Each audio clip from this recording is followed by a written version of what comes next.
Hola, soy Iván Pachi, soy productor de podcast y locutor corporativo.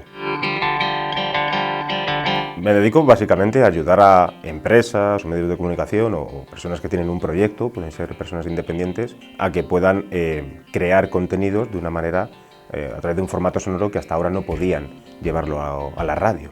Entonces, con esta democratización del audio que ha habido en los últimos 15 años, que tengan la posibilidad de crear contenidos en audio y poder contar y explicar, bueno, pues aquello que estén interesados, porque si es un medio de comunicación tendrá unos intereses, pero si es un psicólogo o es una fisioterapeuta tiene otros intereses.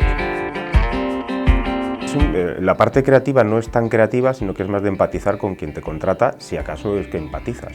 Porque tienes que aprender algo en base a su profesión o algo en base a ese medio de comunicación o incluso los valores. Si es una gran corporación, te los tienen que explicar también muy bien los departamentos de marketing, los departamentos de publicidad, el departamento de comunicación, que en algunas empresas están separados.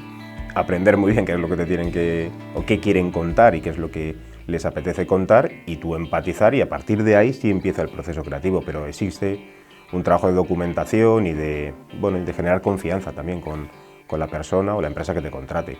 Y a partir de ahí ya sí empieza el proceso de creación, porque luego también el proceso de locución, no siempre pongo voz a todo lo que hacemos en base a la producción de podcast, pero si tienes que poner voz, tienes que poner una voz que sea también un reflejo de esa empresa o un reflejo de ese medio.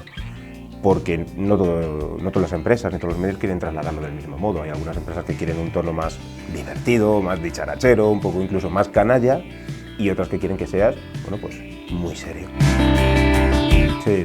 Hay locutores que son muy buenos porque, aparte de ser locutores y trasladar muy bien los textos, son intérpretes, que son normalmente los que se dedican también a la parte de doblaje de películas, etcétera. En publicidad es verdad que no tienes que interpretar tanto, porque si no queda como muy artificial, y de hecho desde hace muchos años se pide que no suene a locutor. Es una cosa que nos piden mucho, que no suene a locutor, que suene a persona normal. Ya, pero es que yo hablo así normalmente, o sea, voy por la calle y hablo así: hola, ¿qué tal? Pongo un café con leche. Creo que hay dos maneras para saber si has acertado o no, creo. Una es lo que te dicen las audiencias, los oyentes, pero más que el dato es cuánta gente te comenta, cuánta gente llega a compartir, incluso que pueden dejarte preguntas a través de los medios ya tradicionales, ¿no? O bien de redes sociales o en los propios comentarios del podcast.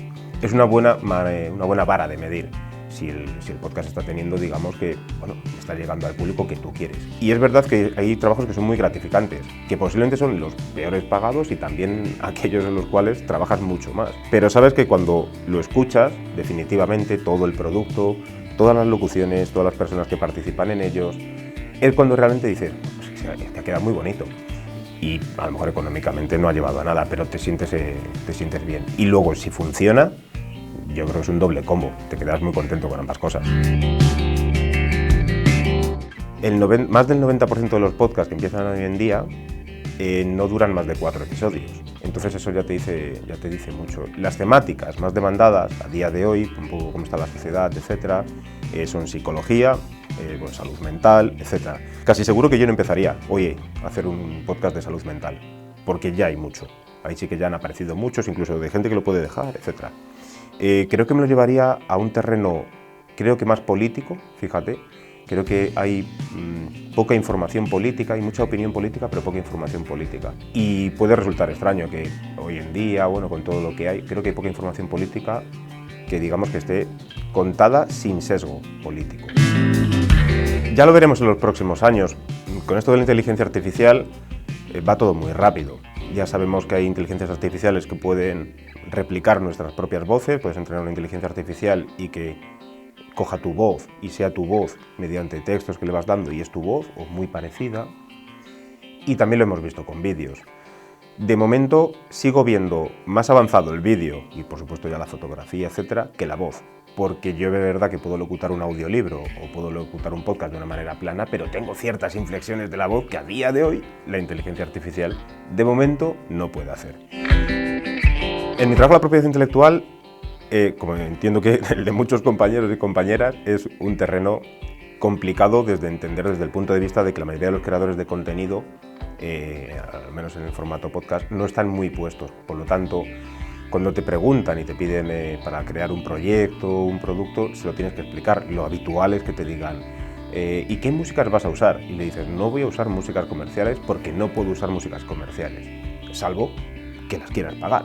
Es decir, poder puedo, pero no debo. Si quieres pagarle una licencia a la Sociedad General de Autores que sea, de turno, etcétera, págala y entonces podremos usarla. Pero si no, que tampoco te va a convenir ahora mismo mucho, utilizamos música de librería comercial. Se paga una licencia por una serie de músicas y efectos de sonido que tienen licencia de libre disposición, e incluso si tiene la obra o el podcast que vas a crear tiene una finalidad comercial.